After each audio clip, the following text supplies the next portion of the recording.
You know who seems to be enjoying running on grass? Jasim Reed. Jasim Reed, number 86 in the program, number 1, at least in many of your hearts, caught all 3 of his passes on Saturday afternoon for 17 yards. One of those passes happened to be a touchdown. Went up and got one, okay? Went up and got one. Smiley, smiley, smiley, happy guy. 6 feet, 2 inches tall. And according to everybody, and that includes Dan Morgan, who spoke during the game in the second half, and he was talking just flowers. Flowers and flowers and flowers and blooms, and pollinating the fact that Jasim Reed is one heck of a receiver. And then they started talking about Jimmy Horn Jr. Number 15 in the program, number 2 in your hearts. Little short guy, 5'8", 174, son of a legendary NFL receiver. Jimmy Horn Jr. was being talked about because he's fast. Jimmy Horn Jr. is going to make the Carolina Panthers team because he's fast. And as always, when it comes to a receiver who's not necessarily one of your main guys, one of your X guys, one of your Y guys, and maybe not even a Z guy from time to time, what does he do? He returns kicks. He returns punts, because that's where Jimmy Horn Jr. is going to make his nut. He's got the cojones to do it.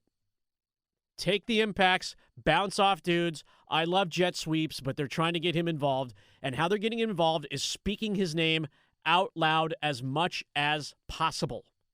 And he led the team in targets and in catches in the Hall of Fame game against Arizona. And Jasim Reed also had a touchdown in that game in the Hall of Fame game against Arizona. Those two men, and they're young dudes.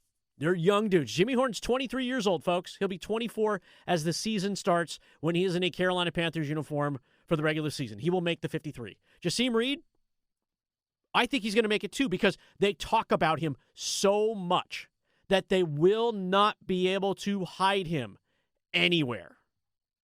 It was the Haynes King conversation that came up after the Hall of Fame game, where Haynes King's name was coming out of everyone's mouths, and you could not say enough glowing things about Haynes King at quarterback. They're still saying things about Haynes King at quarterback, even though he did not play on Saturday. Still. The Panthers front office will not be able to hide Haynes King. The Panthers front office will definitely not be able to hide Jimmy Horn Jr. or Jasim Reed. And that's going to be a problem because,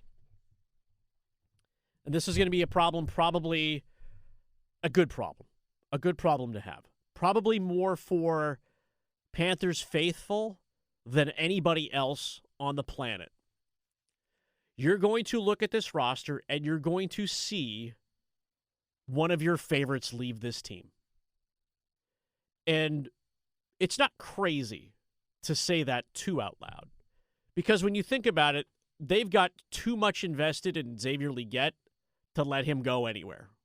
And he played kind of that starter's role minutes too when it came to Saturday. Like, he went out there with the ones, that was it. I think he got targeted one time, got called back. Tanner McMillan's going to make this team. Jalen Coker, they just paid $51 million to. David Tepper is not eating that check. That's 3. That's 3 guys. Again, what have I been saying? And I've been force-feeding it to you myself here now. I'm putting it on the plate like a good Tia and a good Tio at a Latino home. Are you done eating yet? No, you're not. Here's more tamales. Are you done eating yet? No, here's more pozole. You just eat until they stop putting food in front of you. And if you've ever been in a really good Latino home, and I've been in some really wonderful Latino homes, trust me, you never stop eating. This is Jimmy Horn Jr., and this is Jasim Reed. Uncle Dan, T.O. Dan Morgan, is giving these names out for a reason. He is setting some expectations for these guys. If they keep performing the way they have, they will make this roster. And now I've just laid out 5 guys at the same spot who are making this team.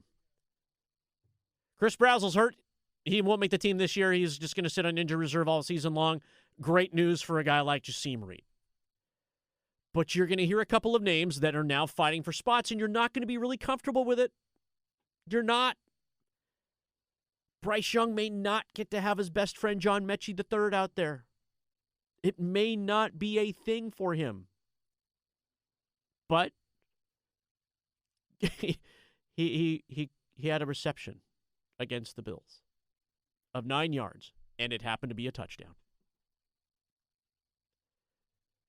There's a fight happening right now at that back end in which Dave Canales' favorite receiver, David Moore, who they're treating like a guy that should be playing regular minutes, like a starter, locker room juice, locker room kind of guy, one of the guys that is 30 years old plus on this team, and you're about to add Darren Waller, there aren't enough spots. And maybe it's the favorite that has to go.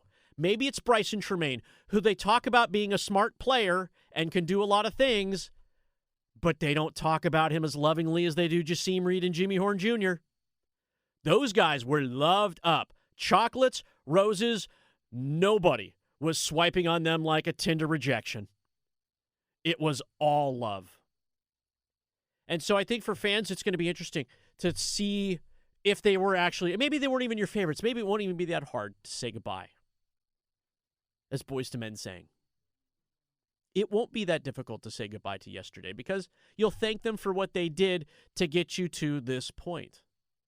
But there is an absolute reason why you're seeing Jasim Reed and Jimmy Horn Jr. being talked about as much as they can, because they probably have already earned their spots. Yeah, Reed has really been, popping in these couple of preseason games. Very noticeable. Oh, noticeable, absolutely. I could certainly see him being that last guy over Bryson Tremaine, although Bryson Tremaine is just very consistent, very solid.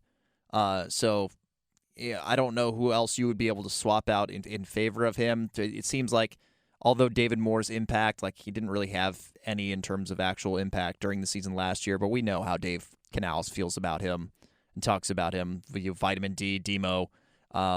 He has obviously got a very strong relationship with David Moore and probably would not like to see him go, even though he's not the biggest on-field impact player, but maybe he sees him as a guy whose leadership in the locker room is too valuable to pass up. So, again, I could see either one of him or Tremaine ended up not making it in favor of Jasim Reed, or maybe, it doesn't end up panning out for Jasim Reed. Maybe he doesn't keep averaging a touchdown in every game that he plays, and then maybe the kind of hype would die down. But, all indications based on his performance so far and the way they talk about him, I would be pretty surprised at this point if Jasim Reed did not make the team. It's glowing. It's glowing. And touchdowns capture attention because it shows that you can get there, first of all, whoever's throwing you the ball, but you also have hands. You're not dropping the big ones, the ones that count the most, because those go up on the scoreboard. Everything else pads the box score. But the stuff that you grab in the promised land, the stuff that you grab in the end zone, that's proof. That's proof that you are making impacts. And you can dance as much as you want like Jimmy Horn Jr. used to do at Colorado, but he's making plays in other ways, and they want that guy on their team. It's the one thing they don't have, that fast guy.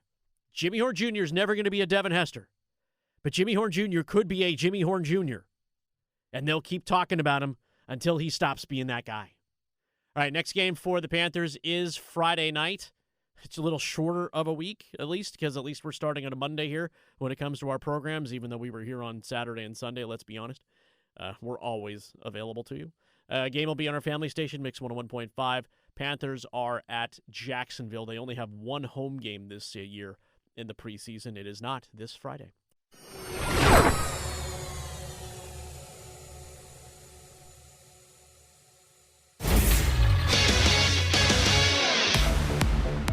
I'm Max Goren with 3 things you need to know right now from 99.9 The Fan. The Carolina Panthers starting offense struggled in Saturday's preseason tilt against Buffalo, going 3 and out on the first 3 series in the first quarter en route to a 29-14 loss. Backups Kenny Pickett and Kyle Trask each threw for a touchdown in the loss. NC State basketball forward Van Allen Lubin announced on Saturday that he will return to the Wolfpack this season after being granted a 5th year of college eligibility. Lubin started every game for NC State last season, recording the 3rd best field goal percentage in the country. It was a return to form for world number 1 golfer Scottie Scheffler this weekend. He cruised to an 8-shot victory at the FedEx St. Jude Championship in Memphis, which was the largest winning margin in 68 years at TPC Southwind. The PGA Tour playoffs continue on Thursday with the BMW Championship at Bellerive. For all the latest news on your favorite teams, download the 99.9 The Fan app or visit 999thefan.com.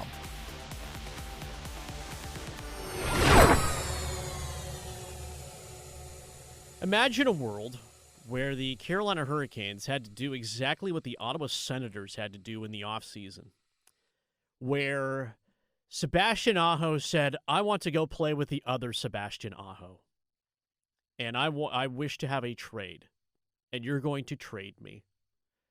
And that would begin the slow dismantling and the slow rebuild of your team. The Ottawa Senators, captain, asked out after the season. After the Carolina Hurricanes dispatched the Ottawa Senators on their way to the Stanley Cup Championship, their captain asked out and was traded to Florida, which sent off a flurry of deals. How many deals do you think they had to make, Max? The Ottawa Senators, trades and signings in the offseason. How many do you think they had to do? Top of your head. I guarantee you're going to be under. You're going to be under. I guarantee it. Without looking. Top of mind, I can only think of 2, but I'll say trades and signings total. Signings included. Are we counting like fringe, like AHL, two-way? Is that all included in this exercise? A lot of these guys aren't even fringe dudes, but yeah, fringe dudes and trades. 7. You're way low. Is it like 15? 19. 19? That's got to be a lot of AHL depth, though, right? Has to be. Ryan Suzuki signed for 1 year. Levi Merilanen, 1 year. Sammy Blaze, Claude Giroux, Stephen Holiday, Nick Cousins, Sam Urson, Jordan Spence. That's like 7 guys who are going to be in your regular lineup. I forgot they ended up with Samuel Urson. That's I don't know why you ever trade for him, but Sam Bolduc. Good for them. Off-season trades, they get William Eklund in that trade. I mean, the Brady Tkachuk trade ended up kind of turning into a snowball of effect in terms of trades and signings. 19 in all. Imagine if Eric Tulsky had to do 19 deals in the offseason. Again, some fringe dudes here, there's no doubt about it, but trades and actually had to rebuild your roster. Like, completely overhauled. A team that was in the Stanley Cup playoffs less than 3 months ago. Like 3 months ago, this team was in the Stanley Cup playoffs. Imagine if the Canes had to rebuild like that. Like, it's almost unfathomable when you talk about that. And the Canes, to their credit, have had a lot of things go their way in terms of managing cap, managing specialties, and managing things. Now, we know what the low-hanging fruit out there is when it comes to talking about the Carolina Hurricanes. What is up with their, I guess, 6th defenseman at this point in Alexander Nikishin? And by the way, if you just do a quick search of Alexander Nikishin, there's nothing new. He has not been signed. There is no dollar amount that floats out there that makes any sense to anybody, except for the one that keeps getting repeated out there, which is $8 million, of which the Canes do have the cap space. They could pay the money. They can.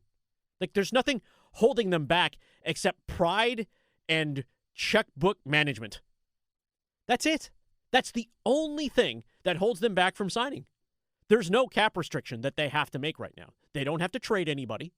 They don't have to let anybody go. They just have to free themselves of fiscal responsibility. That is it.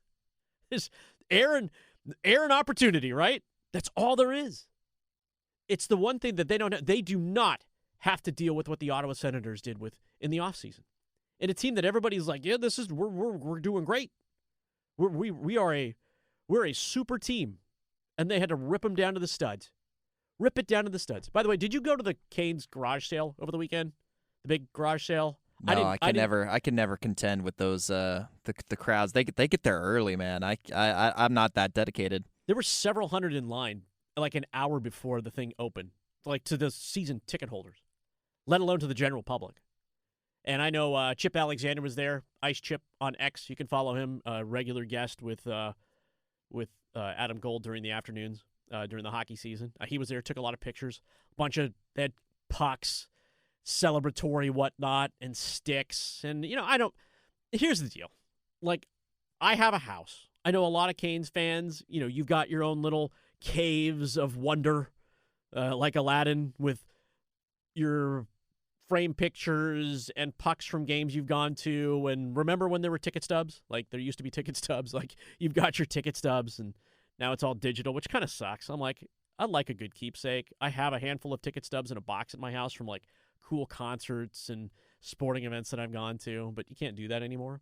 And I know a lot of you have these kinds of shrines and stuff to your favorite teams. And certainly when it comes to the Carolina Hurricanes, you've had to add a lot of new stuff this year, specifically this year with towels and photos and, the fingerprints that you put on the cup when you were able to see it and walk by it. But how many sticks do you really need?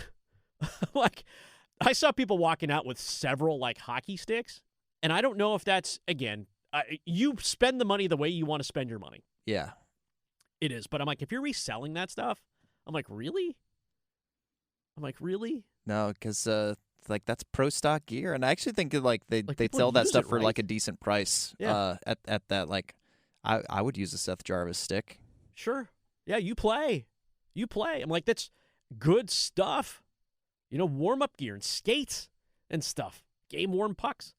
So hey, listen, I know a lot of it goes to charity and whatnot. Hopefully, y'all got your fill, and maybe I'll get the chance to make it over there one of these years. By the way, I need to say hi to my friends over there. I wear a size large polo, Carolina Hurricanes friends.